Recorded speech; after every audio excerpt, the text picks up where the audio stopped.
من الشيطان الرجيم بفضل بسم الله الرحمن الرحيم وكانوا يقولون إذا متنا وكنا ترابا وعظاما أئنا لمبعوثون صدق الله العظيم. அல்லாஹ்வுக்கே புகழனைத்தும் உண்டாகட்டுமாக. அவனுடைய சாந்தியும் சமாதானம் நபிகள் நாயகம் ஸல்லல்லாஹு அலைஹி வஸல்லம் அவர்கள் மீதும் அவர்களை பின்பற்றி வாழ்ந்த சத்திய சஹாபாக்கள் தாபிஈன்கள் நம்மவர்கள் நம் அனைவர்கள் மீதும் என்றென்றும் நீங்கி நிலவட்டுமாக. அல்லாஹ்வின் நல்லடியார்களே, இந்த உலகம் இருக்கும் வரை நாம் இருப்போம் என்பது உறுதி கிடையாது. நாம் இருக்கும் வரை இந்த உலகம் இயங்கிக் கொண்டிருக்கும் என்பதும் உறுதி இல்லை. இந்த இரண்டு உறுதியற்ற நிலையிற்கு மத்தியிலே அல்லாஹ் குர்ஆனிலே சில உறுதியான விஷயங்களை சொல்லிக் கொண்டே வருகிறான். திரும்ப திரும்ப அல்லாஹ் சில உறுதியான விஷயங்கள் இது நடக்கும் என்பதாக அல்லாஹ் குர்ஆனிலே பல்வேறு இடங்களிலே அல்லாஹ் சொல்லுகின்றான். 4 விஷயம் ரொம்ப உறுதியா நடக்கும். அல்லாஹ் சொன்ன அத்தனையும் நடக்கும். ஆனால் அல்லாஹ் இந்த உலகத்தை விட்டு பிரிந்ததற்கு பிறகு 4 விஷயத்தை பற்றி பேசுகிறான். ஒன்று, உலகத்தில் இருக்கும் போது மௌத்து வரும். அல்லாஹ் குர்ஆன் முழுவதும் குல்லு நஃப்ஸின் தாயிகத்துல் மௌத், நிறைய இடங்களிலே அல்லாஹ் மௌத்தை பற்றி எச்சரிக்கின்றான். அல்லாஹ் குர்ஆனிலே மௌத்தை பற்றி எச்சரிக்கின்றான். மௌத் வந்துவிடும், அதற்கு முன்னால் தயாராகி விடு என்பதாக. இந்த உலகத்தில் யாரும் நிரந்தரமாக வாழ்க்கையில் வாழ்ந்து விட முடியாது. அப்படி வாழ்ந்து விடுவோம் என்றால், அப்படி உலகத்தில் நிரந்தரமாக ஒரு மனிதனால் வாழ முடியும் என்றால் ரசூலுல்லாஹி ஸல்லல்லாஹு அலைஹி வஸல்லம் அவர்கள் இந்த மனிதர்களில் சிறந்தவர்கள். அல்லாஹ் இந்த உலகத்தில் அவர்களை நிரந்தரமாக வாழ வைத்திருப்பார். அப்ப மௌத்து எல்லாருக்கும் வரும். அது ஜனாதிபதியாக இருந்தாலும் சரி, உலகத்தில் எந்த ஒரு எல்லையை அடைந்தாலும் அங்கே ஈசா அலைஹிஸ்ஸலாம் அவர்கள் அவர்களுக்கு முன்னால் வந்து நிற்பார்கள் என்பதுதான் குர்ஆன் சொல்லுகின்ற சத்தியம். மௌத் கண்டிப்பா வரும், அதை யாராலும் மறுக்கவும் முடியாது. ஒருத்தர் புக் எழுதினாரு. என்ன புக்குனா, 100 வருடம் வாழ்வது எப்படி அப்படின்னு. 45 வயசுல மௌத்தார். 45 வயசுல மௌத்தாயிட்டார். இரண்டாவது, அல்லாஹ் குர்ஆனிலே அதிகமாக பேசுகின்ற வார்த்தை கியாமத் நாள். இந்த உலகத்திலே மனிதன் மண்ணோடு மண்ணாக ஆகிவிட்ட பிறகு அவன் மீண்டும் நாங்கள் எழுப்பப்படுவோம். நிறைய உதாரணங்களை அல்லாஹ் சொல்லுகின்றான். நாம் அறிவுக்கு எதை எட்டவில்லை என்றால், நான் உன்னை முதல் தடவை படைத்தேனே, அதை எப்படி படைத்தேன் என்பதை சிந்தித்து பார். இரண்டாவது தடவை படைப்பது ரொம்ப ஈஸி. மனிதர்களுக்கு புரிகிற மாதிரி அல்லாஹ் சொல்றான். எல்லா ப்ராடக்ட்டும் ஃபர்ஸ்ட் டைம் உருவாக்குறது ரொம்ப கஷ்டம். ஒரு போனு, ஒரு காரு, ஒரு வாகனம், அதை முதல்ல உருவாக்கும் போது அது அவருக்கு போடுற கஷ்டம் ரெண்டாவது தடவை உருவாக்கும் போது இருக்காது. அது ஃபர்ஸ்ட் மேனுஃபேக்சர் ரொம்ப கஷ்டமா இருக்கும். இரண்டாவது உருவாக்கும் பொழுது அதை அப்படியே ஜெராக்ஸ் எடுத்துருவாங்க. அதை அப்படியே எடுத்து ஈஸியா எடுத்துடலாம். அல்லாஹ் மனிதர்களுக்கு புரிவதை போன்று சொல்கின்றான். முதல் தடவை உன்னை படைத்தேன், இரண்டாவது தடவை படைப்பது ஈஸி, கஷ்டம் கிடையாதுன்னு அல்லாஹ் சொல்றான். அது மிகவும் இலகுவானது என்று அல்லாஹ் குர்ஆனிலே அச்சுறுத்திக் கொண்டே வருகிறான். அடுத்து அல்லாஹ் சொல்லுகின்ற செய்தி, கியாமத் நாள் கண்டிப்பாக வரும். குர்ஆன்ல அல்லாஹ் நிறைய இடங்களிலே கியாமத் நாளை பற்றி பேசிக்கொண்டே வருவான். இன்று ஓதப்பட்ட வாக்கியாவிலே இதா வகாத்தில் வாக்கியா, நிகழக்கூடிய நாள் நிகழ்ந்து விட்டால் லைஸல் வகாதிஹா காதிபா, அது நிகழும் என்பதில் பொய் இல்லை. அல்லாஹ் கூறுகிறான், கண்டிப்பாக நிகழும். காஃபியத்துர் ராஃபியா, அந்த நாள் எப்படி இருக்கும்? சில கண்கள் எல்லாம் மேலே பார்த்தும், சில கண்கள் எல்லாம் கீழே பார்த்து கொண்டிருக்கும். எல்லோரும் பதட்டத்திலே இருந்து கொண்டிருப்பார்கள். அல்லாஹ் ஜில்சாலிலே கூறும் பொழுது, இதா ஜுல்சிலத்தில் ஜில்சாலஹா, பூமி எல்லாம் தகர்க்கப்படும் பொழுது மனிதன் சொல்லுவானாம் இந்த நிலைகளை பார்த்து, வகாலல் இன்சானு மாலஹா, இந்த பூமிக்கு என்ன நிகழ்ந்தது என்று கேட்பான். இதுவெல்லாம் அல்லாஹ் சொல்ல வருகின்ற காரணம் என்ன? அல்லாஹ் நிறைய செய்திகளை சொல்லுகிறான் குர்ஆனிலே. முன்னோர் நபிமார்கள் இப்படி இருந்தார்கள், கூட்டத்தார்கள் இப்படி இருந்தார்கள், என்னை அவர்கள் மறந்தார்கள், தொழுகவில்லை, இப்படி அழித்தோம் என்று சொல்லிவிட்டு சொர்க்கத்தை பற்றி, நரகத்தை பற்றி, கியாமத்தை பற்றி, மௌத்தை பற்றி, எல்லாரையும் பற்றி அல்லாஹ் நினைவு கூற காரணம் என்ன? அல்லாஹ் அவனின் பக்கம் விரைந்து வருவதற்கு அல்லாஹ் எச்சரிக்கை செய்கிறான். நாளைக்கு கியாமத் நாள் நம்ம யாரும் சொல்லிடக்கூடாது, நீ எனக்கு செய்தி சரியான செய்தி சொல்லலன்னு சொல்லி. எனக்கு சரியான செய்தி வரலன்னு சொல்ல முடியாது.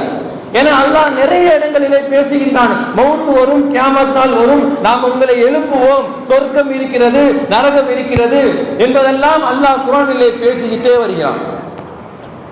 சொர்க்கத்தை பத்தி அல்லாஹ் ஆர்வம் முற்றுவது. இன்னைக்கு இந்த கடைசி 10 நாள் நரகத்தை பத்தி பாதுகாப்பு தேடணும், நரகத்தை விட்டு அதிகமா பாதுகாப்பு தேடணும், நரகத்தை விட்டு பாதுகாப்பு தேடணும், சொர்க்கத்து மேல ஆசை வைக்கணும். என்னைக்கு சொர்க்கத்து மேல ஆசை வந்துருச்சோ உலகத்தை நம்ம ஒரு பெரிய அர்த்தம், அதை ஒரு பெரிய விஷயமா கவனிக்க மாட்டோம். சொர்க்கத்து மேல ஆசை வரணும். அல்லாஹ் குர்ஆனிலே சொர்க்கத்தை பற்றி பேசும் பொழுது சொர்க்கத்துல என்னென்னலாம் தருவோம். யதூஃபூன அலைஹிம் பில்தானும் முஹல்லதூன். அவங்க சொர்க்கத்துல ராஜா மாதிரி இருப்பாங்க, நிரந்தரமா இருப்பாங்க, எந்த வேலைக்கும் போதவங்க, எந்த வீட்டு செயல் அமைதியா இருப்பாங்க. அவர்கள் நினைத்ததெல்லாம் கொடுப்போம். அவர்களுக்கு கொடுப்பதற்கு சுற்றி சுற்றி சிறுவர்கள் எல்லாம் வருவார்களாம் சிறுமம் செய்யறதுக்கு. பவளங்களை கொண்டு அவளை சுற்றி சுற்றி வருவார்கள். என்ன வேணும், நம்ம என்ன நினைக்கிறோமோ அல்லாஹ் கொடுப்பான்.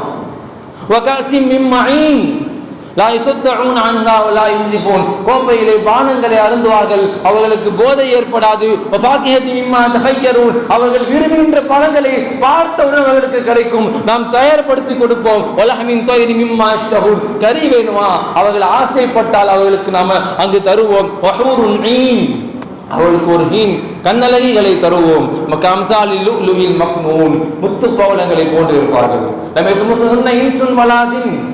எந்த ஜின்னும் எந்த மனிதர்களும் அவளை தொட்டிருக்க மாட்டார்கள், அப்படிப்பட்ட கண்ணழகிகள் அவர்களுக்கு இருப்பார்கள் என்று அல்லாஹ் குர்ஆனிலே ஆசையாக மனிதர்களை சொர்க்கத்தை மீது ஆசை ஏற்படுத்துகிறான். நரகத்தை பற்றி அல்லாஹ் நிறைய இடங்களிலே பேசுகின்றான்.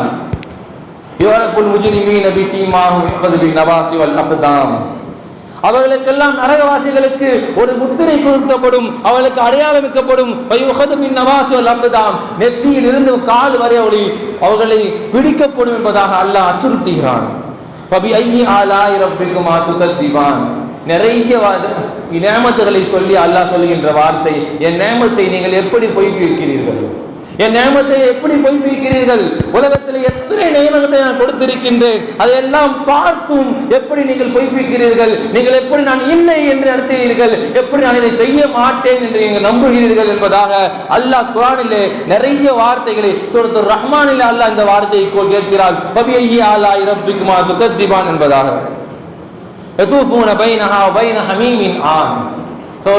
அல்லாஹ் சுப்ஹானஹு வ தஆலா இந்த மனிதர்களை நேர்வழிப்படுத்துவதற்காக, தன்னின் பக்கம் சொர்க்கத்தை எழுப்பதற்காக அல்லாஹ் கொடுக்கின்ற அத்தனை எச்சரிக்கையும் நாம் கண்டும் கூட கேள்விப்பட்டும் கூட நாம் இந்த உலகத்திலே தங்கி விடுவதை போன்று, நிரந்தரமாக இருந்து விடுவதை போன்று நாம் இதற்காக போராடுகிறோம், தப்பில்லை. இதற்காக நாம் உழைக்கின்றோம், தப்பில்லை. ஆனால் ரப்பை மறந்து விட்டு அதை உழைக்கின்ற நிலை வரும் பொழுது அது தவறாக மாறும். எப்படி நோன்பிலே ஒரு இபாதத்துடன் அல்லாஹ்வுடன் நெருக்கமாக இருக்கிறோமோ அந்த நெருக்கத்துடன் வாழ்நாள் முழுவதும் உங்களுக்கு கழிந்தால் சொர்க்கத்தில் கண்ணை மூடி திறப்பது போல் இருக்கிறீர்கள். அல்லாஹ் கபூல் செய்ய வேண்டும். சொர்க்கத்தில் இருக்கிறீர்கள். வாழ்க்கை மிக சுருக்கமானது. 10 வயசுல அந்த பையனை கூப்பிடுவாங்க, அவ்வளவுதான் நமக்கு வயசு. என்னன்னு தெரியக்குள்ள 25 வயசாயிரும், அந்த வாலி பருப்பு கொடுங்கன்னுவாங்க. 35 வயசு 40 வயசு ஆச்சுன்னா அந்த ஆளை கூப்பிடுவாங்க. 60 வயசு 50 வயசு ஆச்சுன்னா அந்த பெரியவரை கூப்பிடுவாங்க. வாழ்க்கை முடிஞ்சிடும். சோழே, இதற்கு மத்தியிலே ஒரு வாழ்க்கை இருக்கிறது, மிக சுருக்கமான வாழ்க்கை. அதிலே நாம் எதை எடுக்கிறோம், எதை விடுகிறோம் என்பதில் ரொம்ப கவனம் தேவை. நாளை சொர்க்கத்தில் 2 பேர் பேசிக்கிட்டு இருப்பாங்க. அல்லாஹ் குர்ஆனிலே சாஃபாத்திலே பதிவு செய்கின்றான். காலை இன்னும் கரீம். அங்க அவன் 2 சொர்க்கவாசியும் பேசும்போது ஒருத்தன் இன்னொருத்தன் சொல்லுவானா, எனக்கு ஒரு ஃப்ரெண்டு இருந்தான், அவன் கேட்டான், எப்போது இன்னக இதா மித்னா குன்னா துராபம் இலாமன இன்னா லமதீனூன். அல்லாஹ் இந்த மனிதர்கள்லாம் மக்கி போனதுக்கு அப்புறம், எலும்போடு எலும்பு ஆனதுக்கு அப்புறம் திருப்பி எழுப்புவானா அப்படின்னு கேட்டுட்டு இருந்தான். அவனை காணோம் அப்படின்னு பக்கத்துல இருக்க சொல்லுவான். அல்லாஹ் குர்ஆனிலே சொல்லுகின்றான், அது இன்னக்கு முத்தலிஊன். அவனை பார்த்தியான்னு கேட்பான். அவன் எட்டி பார்ப்பான், நரகத்துடைய சொர்க்கத்துடைய ஓட்டையிலே அவன் எட்டி பார்ப்பான், நரகத்திலே அவன் இருந்து கிடப்பான் என்பதாக அல்லாஹ் குர்ஆனிலே பதிவு செய்கிறான்.